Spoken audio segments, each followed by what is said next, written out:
गुजरात की आवाम किस तरीके से इस्तेमाल भी करती है और किस तरीके से शुक्रिया अदा करती है कि गुजरात की आवाम पे, गुजरात ज़िले पे उन्होंने बड़ा इत्मीनान किया है। जो परवेज़ इलाही साहब को उन्होंने अपनी पार्टी और काफ लीग का चीफ मिनिस्टर का उम्मीदवार नामजद किया, फिर परवेज़ साहब चीफ मिनिस्टर बने, तो इंशाअल्लाह ताला परसों गुजरात की आवाम भरपूर तरीके से उनका शुक्रिया अदा करेंगे। तो क्या समझ रहे हैं कि आप लोगों को क्या पैगाम देना चाहते हैं कि जलसे में शिरकत करने के लिए? इंशाअल्लाह ताला लोग खुद ही आएंगे।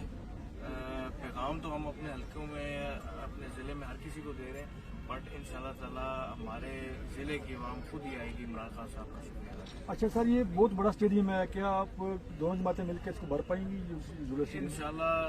इंशाअल्लाह ये स्टेडियम सिर्फ नहीं भरेगा, बाहर भी आपको रास्ता। सर एक बता दीजिएगा, जेलम का जलसा जो है फ्लॉप कहा जा रहा है कि हो गया है, गुजरात के लिए एक तो है जेलम वाला जलसा, बट आप लोग फिक्र ना करें, इंशाल्लाह स्टेडियम भी भरा होगा, स्टेडियम के बाहर भी रास्ता आपको नजर तो आप अपने सियासी महारथियों को कुछ कहना चाहते हो? उनको क्या कहना है।